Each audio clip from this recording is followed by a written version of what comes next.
Okay, I'm gonna add a little bit of the texture again also. So 10 texture, 10 clarity.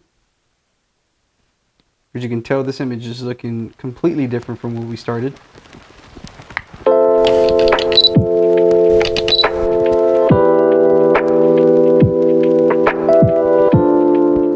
How's it going, everybody? Thank you for coming back to the channel. If it's your first time here, my name is David Aguilar, or you may know me as Ariel Austin. So I asked y'all a few days ago on my Instagram stories if you wanted me to do a tutorial on how I edit my drone photography on Lightroom, and it was a resounding 100% yes. So I grabbed my iPad and I decided to look for a photo that had the buildings as a really good main subject, and also that had really nice clouds as a second subject. And that's what I like to do with my drone photography, is have the sky and the buildings be almost two different points of references, because what that does, as an audience member, you're looking at my photos and it's allowing you to look at two different things, and it keeps you on that photo longer, which is the main thing for Instagram. You want to keep them on there longer. So this is one of my favorite vertical photos that I've taken on the Mavic Air 2S, and it's of the Frost Tower and the Estonian, and it was about to rain this morning, so the clouds are really nice and fluffy and cottony. So I don't know if that's a word, cottony. I just made it up, but you could add that to your dictionary. So let's hop onto the iPad and get this party started. So the first thing I'm gonna do is crop this to a 9:16, because that's how I'm gonna be posting it with an Instagram reel. All right, now that we got that 9:16, I'm gonna try to find a good middle, which is gonna be the Estonian building. I still wanna have a good amount of the clouds there. So that looks pretty good to me. All right, so this is what we're gonna be working with. As you can tell, the clouds look really, really great, but also these buildings are right there in the forefront. So what I always like to do in the very beginning is just click auto to see what Lightroom wants to do with this photo. Sometimes we agree, sometimes we disagree. At this point, I feel like there wasn't too much change, as you can tell, maybe a little bit more blue. So this is where I like to go in, and right away I will bump up some of the exposure, just because I know I'm gonna add some highlights to this later on. I'll probably have this at either 40. All right, we're gonna take away a little bit of the contrast, -10. And this highlight, I wanna bring it down all the way to 100, because I want those clouds to really pop and come out. I do wanna add a little bit more of those shadows. So we'll have that at 15. For right now, let's do the white at 10, just because I don't know how I'm going to use it later on, and I just want to keep that even number. Blacks look pretty good. I'm going to move that down to probably 21. So now I want to see what colors I want to bring out from this. So I know if I do a little bit too much orange, you're going to lose the blueness of the buildings and of the sky. But at the same time, I don't want to add too much blue, so I'm probably going to have this at a 7. Bump the purples up to a 12. And I really want this saturation to stick, so I probably would do about 65. And as you can tell, sometimes just adding more saturation to your photos is gonna take it from a 0 to like 100 real quick. Because, you know, a lot of the things I've seen with drones is just, if you bump up the saturation a bit, even on videos, you're gonna get a way better image than if you just left it as is. So vibrancy, I kind of like it at 15. I'm not gonna mess with it for right now. The clarity, I'm gonna bump this down, and this is something I just started doing a few months ago, where I'll bump down the clarity because it kind of adds a softness over the photo. It's not so like stark and like, here, these are the lines, but it gives it like a nice soft color. So then what I'll do is add more textures to it. So I'll take away 10, but I'll add probably 7 in the texture. And then on the dehaze, I will mess with this to see what I'm gonna like for it to look like. So sometimes I don't like looking at the numbers. I'll just keep my eyes on the photo and see what it does, and then I'll navigate towards the numbers. So 35 sits really well. As you can see, there's a before and after. It already looks like a whole different image. I don't like to add vignetting when it comes to some of my drone shots. I'll do that with more of my actual like photography with my camera. When it comes to drone, I don't like to add vignetting, just because I feel like it's not, you know, it just doesn't look real. Like, especially the view of it, you won't add any vignetting to it. That's just my point of view. But there are some times, like if I'm doing like maybe trees or woods or something like that, I do the vignetting just because that adds more depth to it. But for a lot of the city and skyline shots that I like to do, or even of the buildings, I really don't like to add vignetting. So details, I actually go on the details and bump that up to probably 23.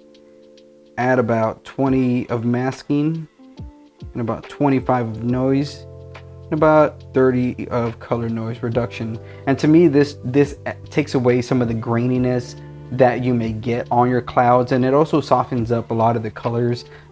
That's just visually, that's the way I like seeing it.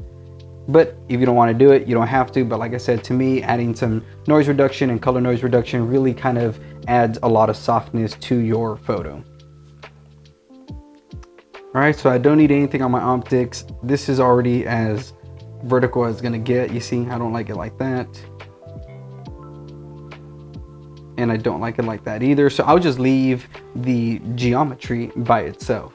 So now here is the image as I like it. So to me, this is a baseline image. This is what I'm gonna be working with. As you can tell from the before and after, we bumped up a lot of the purples, blues. You could see more of the yellows coming out. And so now I'm gonna go in and try to highlight the colors that I wanna do and highlight the spaces that I wanna work with. So one of my favorite new features that Lightroom came out with is the select sky feature, because I just click it and then it selects the sky by itself, and it always does a really, really good job. And the reason I like this so much is because it used to take me maybe 15 minutes, 10 minutes to color in all the sky and then go in and try to work around the edges of buildings or of anything that was around. So the fact that Lightroom now does this on its own saves me a lot of time on the editing. So it already selected the sky, and this is where I go in and try to manipulate the colors or the shadows and everything that I want it to look like. And this is where the artistic side comes out. Everybody sees the same sky, but not everybody sees the same sky. And so even though this sky was dark when I saw it, in the photo it looks a little bit bright, so I try to add a little bit more moodiness to it. So I'm going to bring down some of this exposure to maybe 24. That looks good. Kind of add a little bit of contrast. Bring down the highlights just a bit, maybe another 24. Bring down the shadows to a 21. Maybe black to 5, and right here I'll bump some of the white up to a 7. Now the color, see what happens when you bring up some of these yellows. All right, not too blue, so we'll add maybe to 7. That looks really good. Let's see about the purples. Maybe do that at a 3. Add a little bit of saturation to that to kind of make them more solid.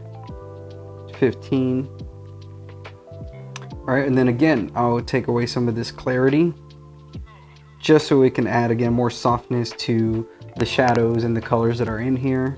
All right, so now this is the sky that we're going to be working with. I like the way that looks. And now the other thing that I like, and let's see if it works with this one. So there's another feature that came out with the new Lightroom update that is select subject. And again, when your buildings are the main subject of your photo and you're doing drone photography, this will highlight it very, very well. And this is another new feature that I like about Lightroom, because again, when I would edit drone photography and try to highlight the buildings, I would have to color the whole building in and then have to go back and erase some of the stuff. Here it got a couple of buildings. I was hoping that it would fix it on the Austonian and on the Frost Tower, but it didn't. So another little hack I like to do is I'll go in, select sky, but then I'll invert the image, or I'll invert the layer. So what it does is, rather than the sky, it's going to be selecting the entire city. Bam, that easy.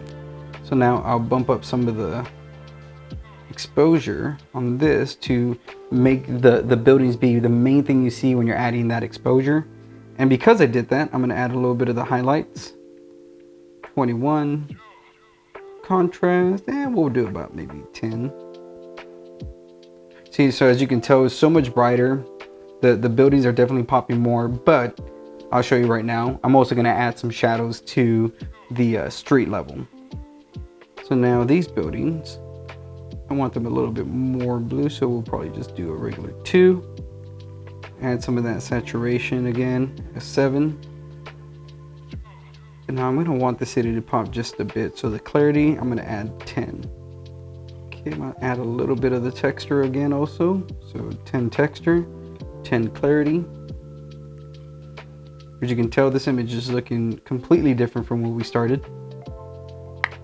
All right, now the next thing I want to do is add some shadows. Again, I want the buildings to be the main thing you see. I don't want the trees or any of the cars or anything down there to be your main focus. So what I like to do is I'll just add another layer, a linear gradient.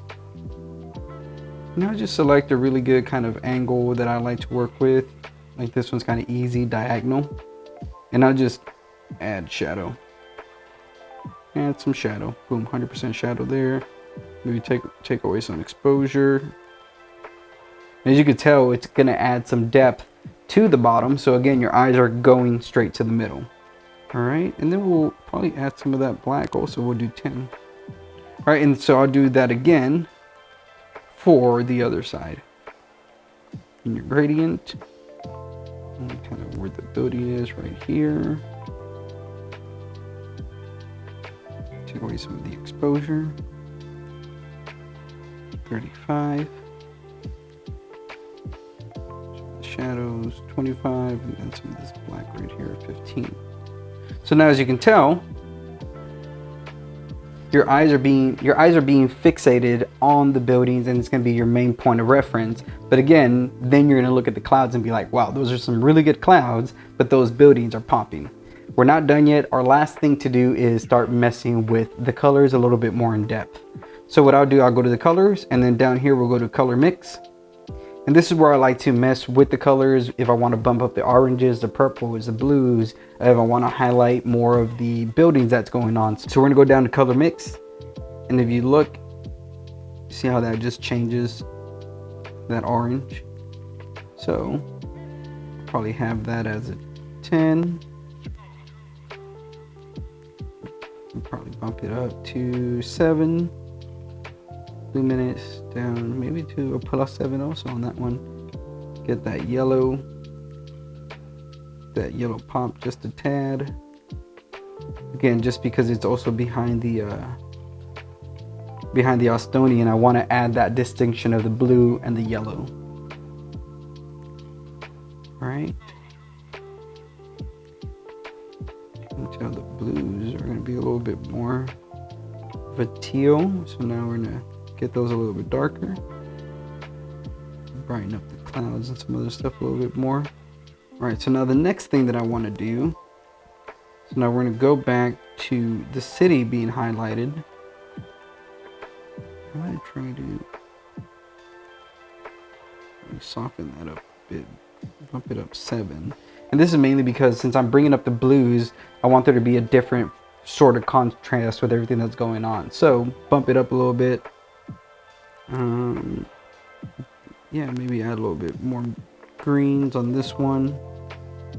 All right, guys, so this is literally how I edit about 99% of my drone photos. Doesn't matter where I'm shooting, what I'm shooting, I'm always editing this way, mainly because I like to work with a solid base in the beginning, and then from there highlight the sky, highlight the buildings or whatever that subject is going to be, mess with the colors. So that's usually the process I go through, because at the end of the day, this is the way that I like to edit. This is the way that I've seen it work for me best. But if you guys want to know more in depth of why I edit this way or why certain things work the way they do, comment below. If you guys want to see color grading on Premiere Pro, that's a whole different beast, but it's just as fun as editing on Lightroom. So whatever you guys want to know, whatever different styles, whatever editing tips you guys need, comment that below and I'll start making videos for you guys. I love y'all. Thank you for all the new subscribers. We're about to hit 200. So if we do, who knows, maybe I'll do something fun. We'll see. Catch you on the flip side. I feel like I haven't ended a video with a drink in my hand for a while. This is a Gold Rush, which is whiskey with honey syrup and lemonade. And then I'll do like a little splash of black tea. And man, oh man, is it delicious. Cheers.